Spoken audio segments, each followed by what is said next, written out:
to Fright Club. First rule of Fright Club, you do talk about Fright Club. Second rule of Fright Club, you do talk about Fright Club. Third rule of Fright Club, you post, share, comment, and tweet about Fright Club. Welcome. We are back at our home away from home, Gateway Film Center in Columbus, Ohio. Fright Club Live on Friday the 13th, That's which is right. super cool for a couple of reasons. Number one, it's Friday the 13th. And second, all you beautiful people have chosen to come here and not the Taylor Swift movie. So thank you so much. Some people aren't afraid to open the same night as Taylor Swift. That's right.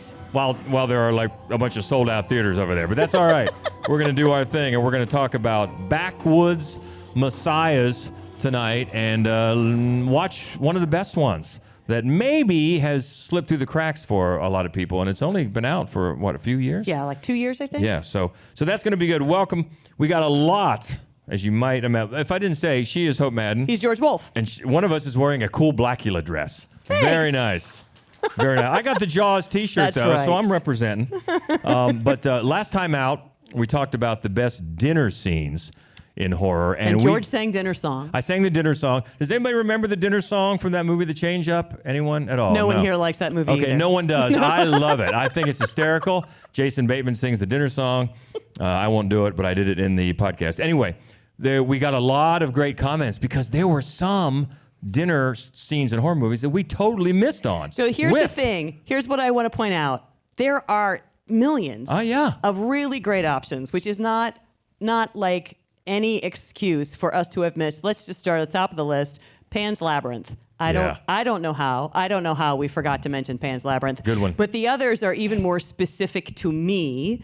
Dustin said he assumed that I had been replaced with a pod person because there was no mention of The Loved Ones, which is pretty accurate. I don't remember the last time I had the opportunity to mention The Loved Ones, and I didn't. I think this would be the first time. This might be the first time ever, yeah. And then the others, and I think it was Maddie who pointed out, so first of all, again, to me specifically, Calvaire. And Calvaire has a number of very pivotal dinner scenes that I could have mentioned and did not. And then the big one, Get Out. Oh, yeah. Get Out. Get Out. That is when you know that the brother has something really wrong with them. That's when you start to think to yourselves, something super wrong afoot at this That's a good one. party. So those are some big ones that we whiffed on. We did whiff. But we still had a good list, though. We did have a good list. Those were some good dinners, good horrific dinners. So thank you for all the feedback on that. We appreciate it as always.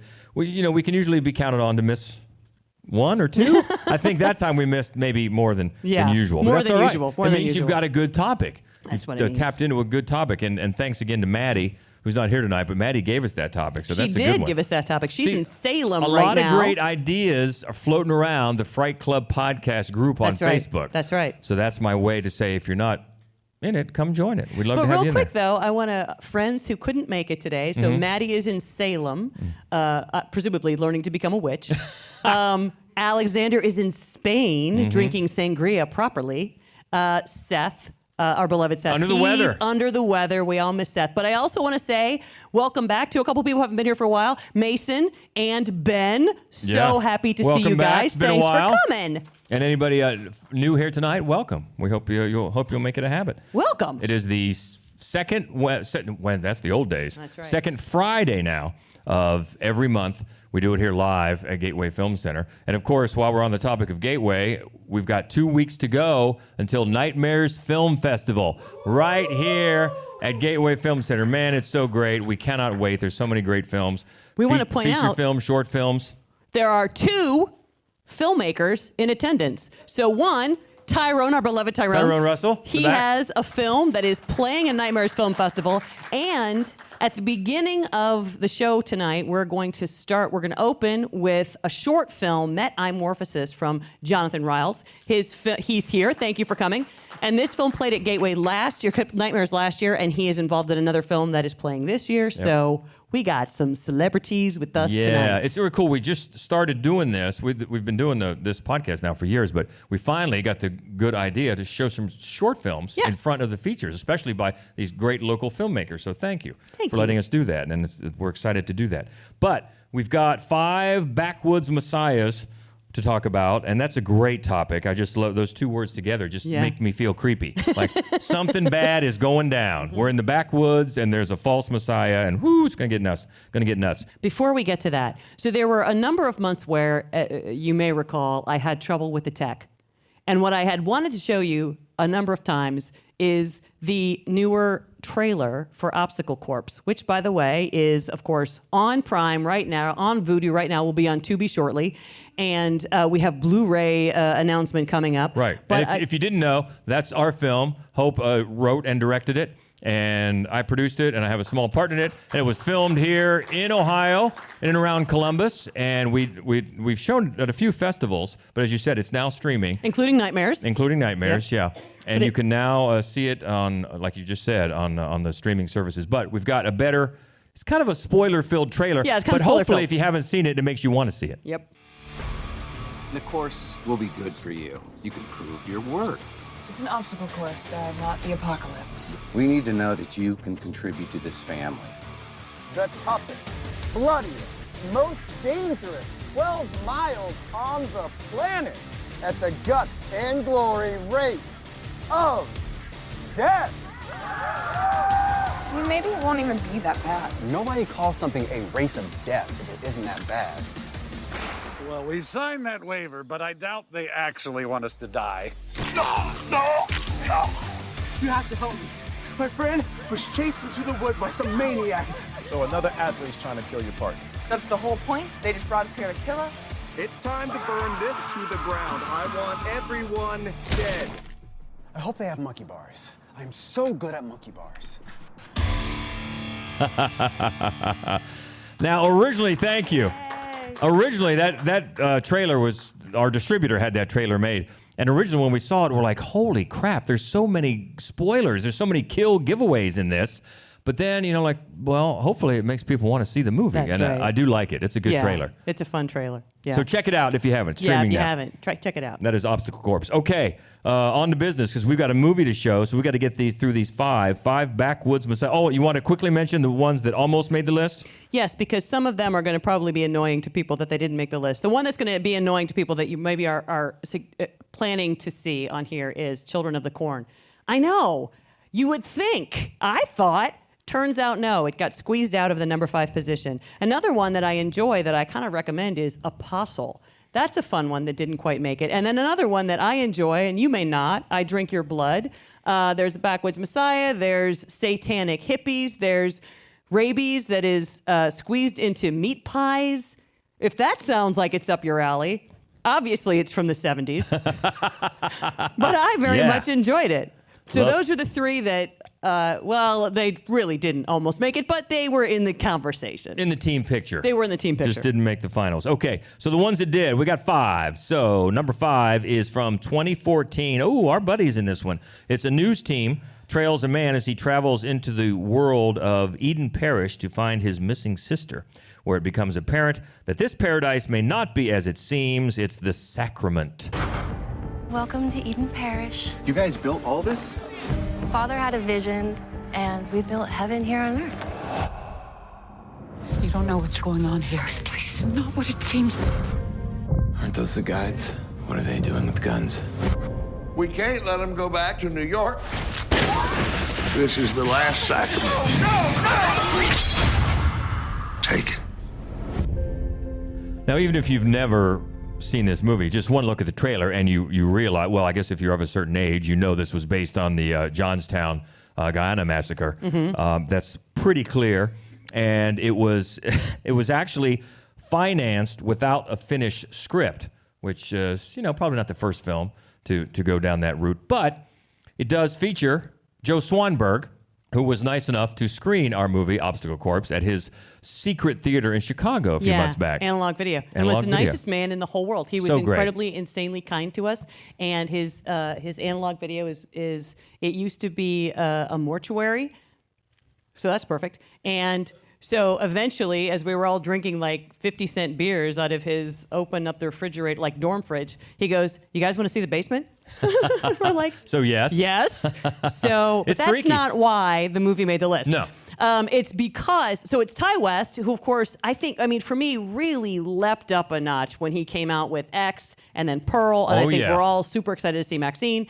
You know, I think that those films showed some huge growth for him as a filmmaker. But this was really a change of pace for him, like kind of a departure for him. He had done a lot of supernatural stuff before this.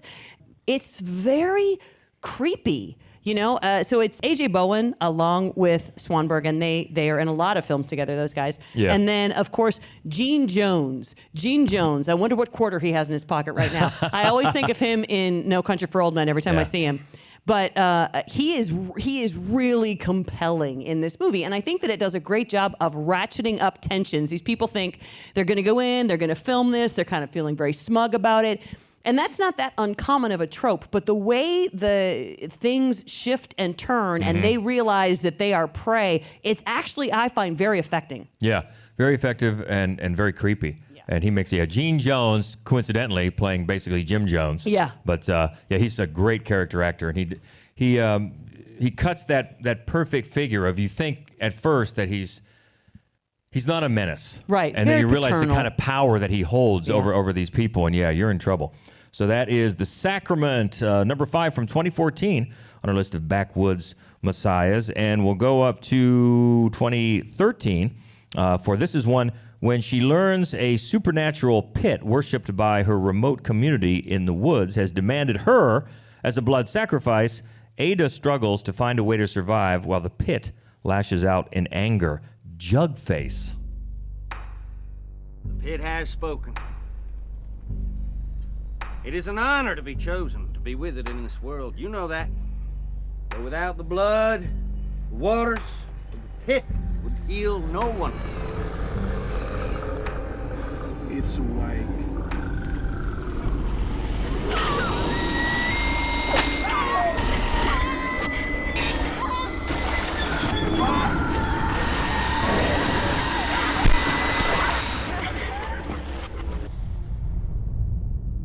The pit wants what it wants. The pit wants what it wants. Love that. One of the things that jumped out at me right away from this movie is that it's got a couple of alums from The Woman, which is one of my all-time favorite movies, and Sean Bridgers and Lauren Ashley Carter. She's the lead in the film, and she's, it's this backwoods cult, and she plays somebody who's been doing some shit she ought not to be doing with her brother. And she's been promised to somebody else, and her mom, who is played by Sean Young, she's the one who says the pit wants what it wants, and it's a great role for her. Actually, she's really unforgiving, and she does a great job with it. But the pit, through Sean Bridgers, who's blind, sort of telepathically points out what member of the community needs to be thrown into the pit, and he makes these vases with their face on it. Well, a jug face. That's what he does, a jug with a face on it. It's a fascinating movie, and it's incredibly well made. And one of the things I really liked about it is that the characters all have complicated relationships with each other, whereas opposed to a lot of times, especially incest sort of flavored horror films, they're very superficial and one-dimensional. But everybody has, they're all very nuanced the way they're developed. The performances are great, and it's an interesting new idea. This pit thing that kind of sends out vibes and people. It's super creepy, and I think really well developed for a very original idea. Yeah, but at the same time, it still has a basis in an idea, sort of like even going back to the lottery, where people are chosen. But this, you have such a inventive way of telling who it is by their faces on a jug. Yeah, it's very, very creepy and a way to just take a twist on that idea. Also, we get a Larry Fessenden. We do, who's always fun. So we got 3 sort of genre favorites in there for sure, that are always a treat to see. Yeah, this is one I think that's slipped through the cracks for a lot of people, but it's one worth checking out. Jugface from 2013. That is number 4. Oh, number 3 is the one we're going to see tonight, so we're not going to talk much about it. It's from 2019. In the thickness of the mountains, in an isolated community led by a preacher known as El Señor, a presumed new Messiah is brought, unleashing a wave of violence and pain. Lose the flower of evil.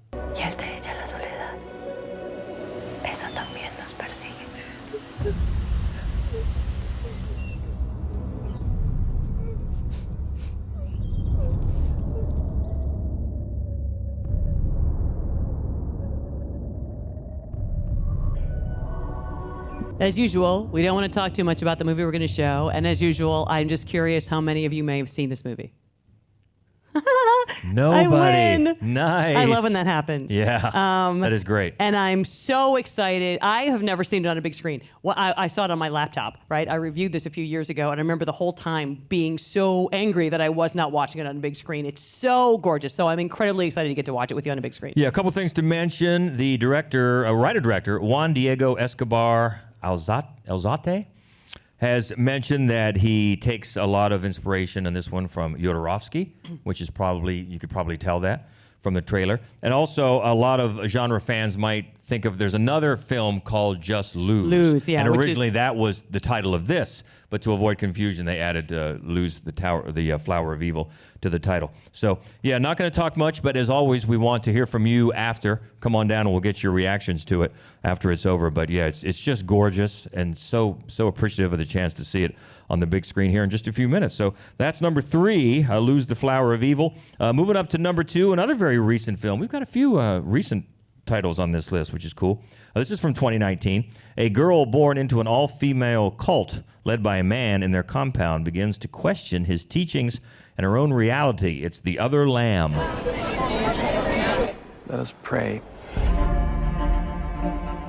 My wives, you all came to me broken by a cruel world. I took every one of you in. I sacrificed my life for you. I gave you daughters and sisterhood and life. Let us reflect on our blessings. You think that because you haven't had your time yet, that makes you special. Prepare yourself, child. Our great shepherd won't be so sweet on you then. I'll be seeing you when the blood comes to you.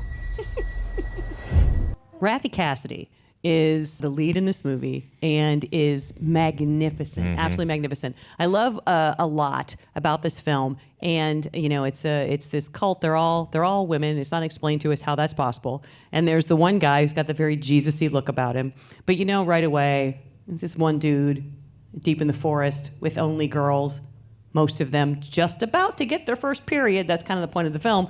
Like, this is not right. Like, this is way wrong. And it's the movie is incredibly well made and really angry, and it really expresses that angry in the most beautiful and poetic way. It's visually stunning. It's a gorgeous movie, and it's such, I think, a very unique and again poetic approach to what could be a somewhat common story, especially in horror. And there's a journey that they go on, and the way that parallels the lead character's arc, I think, is really beautiful. Not enough people saw this movie. Oh, yeah. If you have the opportunity, I couldn't recommend it more. I absolutely love this film. Yeah, Raffi Cassidy is great. You may have seen her also pop up in the last couple of years in White Noise. She was in White Noise. And this Killing of a Sacred Deer? Yeah, Killing of a Sacred Deer. The director is, that's a tough, Małgorzata Smumowska. I'm sure I butchered that. But it's worth mentioning because it's such a well put together film, well written, and then the idea, the message is so well realized. Yeah, it really is.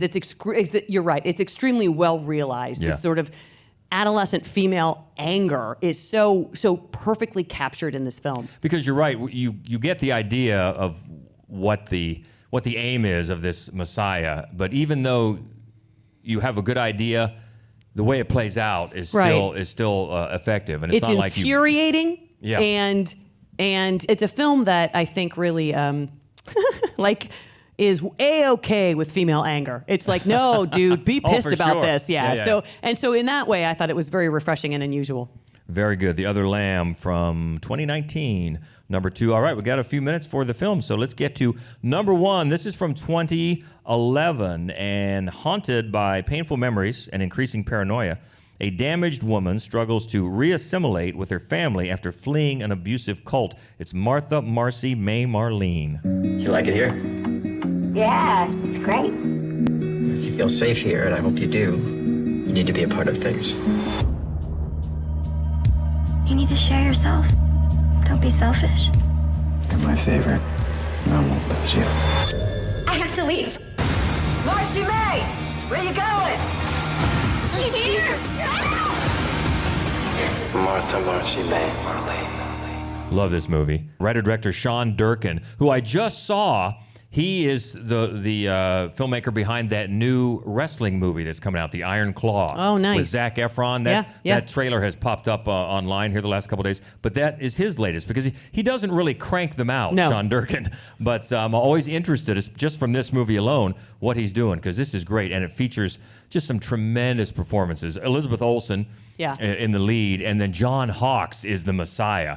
And he's so great at being someone that when you first see him, so caring. It's all about, and you know that he's one of those power hungry, and he's going to start tightening his grip, especially if anybody wants to leave. It's a fascinating piece of casting, John Hawkes, because this and Winter's Bone came out really close together, and he played fucking terrifying characters in both of those movies. And prior to that, he was always like that good dude who you kind of felt bad about, who nothing was going to go right for, and that's what you were, and that's, I think that kind of sort of background made him perfect for this movie because right away you're like, oh, well, she's going to be okay. It's John Hawkes, and God, he's so perfect.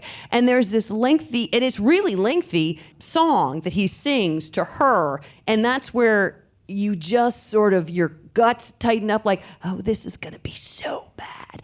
And it really is. It's a masterfully paced, incredibly unnerving and well-made movie. And the cast is insane. The cast is great. And also just the visual, the look of it, being away, isolated in this compound is very good. And then it's got a tremendous final scene. It does. One of those that, if you don't like it tied up in a big red bow, it's not going to do that. But boy, it gets you thinking. It really does. And Elizabeth Olsen, this was pretty early in her career, it was. and it's a great part for her. It's in a lot of ways the film is a character study of her trauma and how once she's assimilated into this cult, the things that made sense to her in the cult are very hard for her to shake when she tries to sort of go back to this her sister, superficial, played by Sarah Paulson. right? This very superficial lifestyle, the status quo lifestyle, and it's really hard for her, and so she feels torn between this false reality and then this other reality that turns out to be very sort of, Manson-esque. Yeah, because when she goes back and moves back in with her sister and her sister's husband, and just the behaviors that she thinks are normal, and her sister is just aghast at some of the things that they're doing. It's really tender and emotional and just kind of a gut punch toward the end. It's a great movie. And a great character of a backwoods Messiah played by John Hawkes and Martha, Marcy, May, Marlene. Okay, that is number one, and we got a movie to show here. It's Lose the Flower of Evil. Once again, I hope you enjoy it, and we certainly want to come down and get your reaction since nobody has seen it. Yes. And we also have, we're going to start with, of course, Metamorphosis from Jonathan Riles. We'll get Tim. Any things you want to come down and say about it before we see it? Hi, everybody. Something really quick. This was a movie that I made in a very, a part of my life when my life was changing. And whenever I talk about this movie, I always talk about the constant within the change. We as humans go through periods of time when we go through life and we change. But my big question for this movie was, when we change, what stays the same? So I kind of used symbols and pictorial aspects to kind of showcase that with fun little retro aspects. So I hope you enjoy. And it's just kind of a fun, goofy little 3.5-minute thing I did in grad school. So I'm excited for you to see it. Thank you. Thank you for sharing it with us. Thank you. Thanks for coming. Thank you for joining the program tonight. Okay, we're going to see that first, then we're going to see Lose the Flower of Evil, and then we're going to talk about it and finish up the podcast. So thanks so much for coming. Enjoy. Stan, you can roll it. 1 hour and 44 minutes later. In the sequel, Layla joins Columbia House and gets 10 cassettes for a penny. Then they're in deep shit.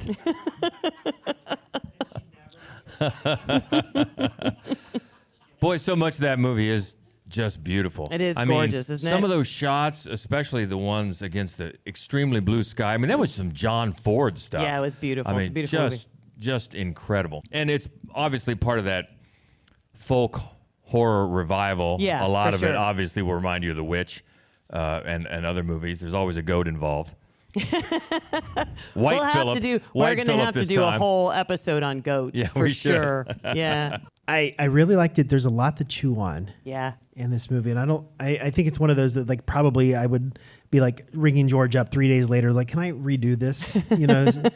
Talk about the movie. But there's a lot to chew on about I think the chaotic nature of a sect or a cult, whatever you could think of like this, and how the belief system changes versus how the leader believes in the moment. And in this case of this film, it's El Señor and the multiple Jesuses that he had. I mean, it's almost darkly comedic, the fact that they mentioned that this is like the fourth or fifth Jesus that he has brought to them, at the sixth, and that there are even elders amongst the cult or the sect that are questioning his decision making in this process. So that's definitely not lost on you, and that there's a certain extent that, with the technology, the cassette tapes, these are people that have removed themselves from the modern world by choice. But the youngsters, the angels, if you will, amongst them are, they're the ones that are having to deal with the consequences of the choices from those adults. So I just found all that really fascinating and horrifying, sort of all at once. Yeah, there's a lot there. One of the things I love is really early when he introduces the new Jesus. He mentions how he's a sinner, and now he's absolving himself. Mm-hmm. I love that because he never absolves anybody else, and from what I can see in this 90 minutes, he sins a lot harder than everybody else does. Yes. And that seemed incredibly relevant to me in terms of really almost every one of the sort of Backwoods Messiahs or any sort of, prophet style horror film or in real life. I love the way that they pointed that out here. Yeah, and also no matter how far out in the woods they are or wherever they are, the human foible of doing whatever is possible not to take consequences for your own actions. It's always somebody else's fault. Look what you have brought on. Right. Yeah. The cinematography was absolutely stunning. Almost as stunning as the examples of what happens when religion takes over instead of faith. The zealotry was just showing how humankind can be so cruel. Yeah.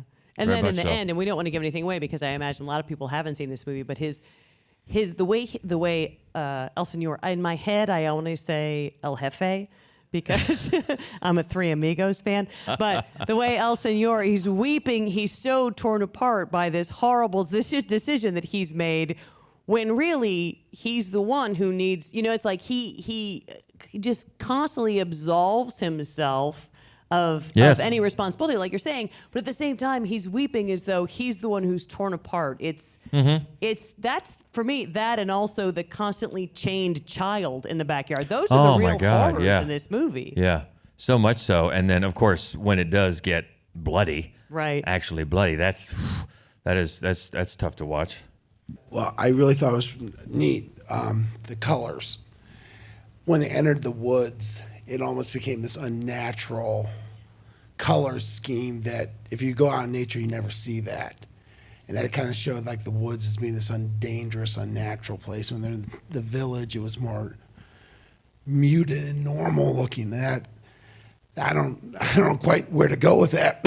Excuse me, but that was something that I stood out the whole time. Every time that shift when they went into sort of this dream or weird realm. Yeah, I think definitely. I think the way that they represented nature was almost surreal or even supernatural.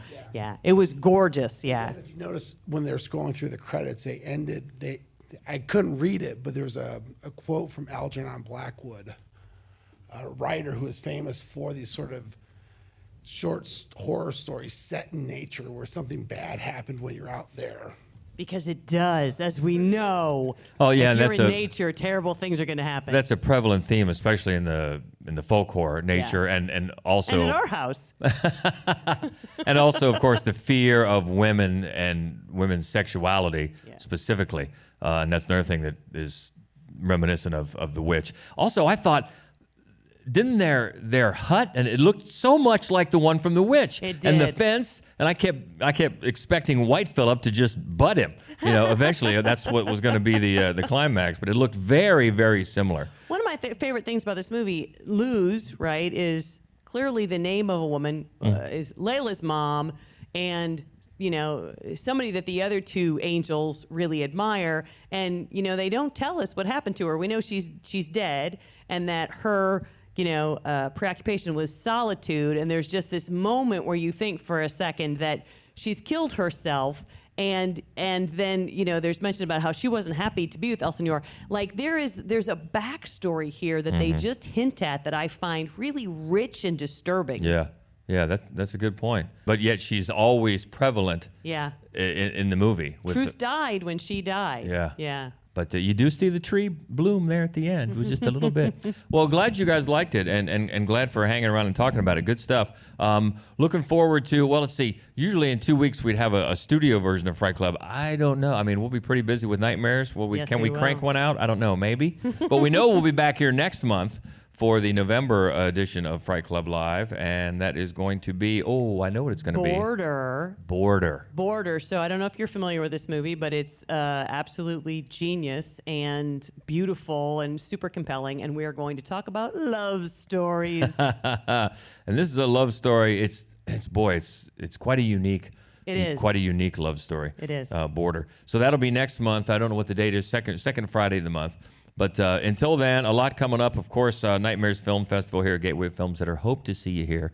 It's going to be fantastic. Also, if you get a chance, I guested on the Sci-Fi Marathon podcast, which is out right now, and we talked about the golden age of slashers. And you got to talk a little bit about Obstacle Corps. Obstacle Corps, I which did. Which is good, of course.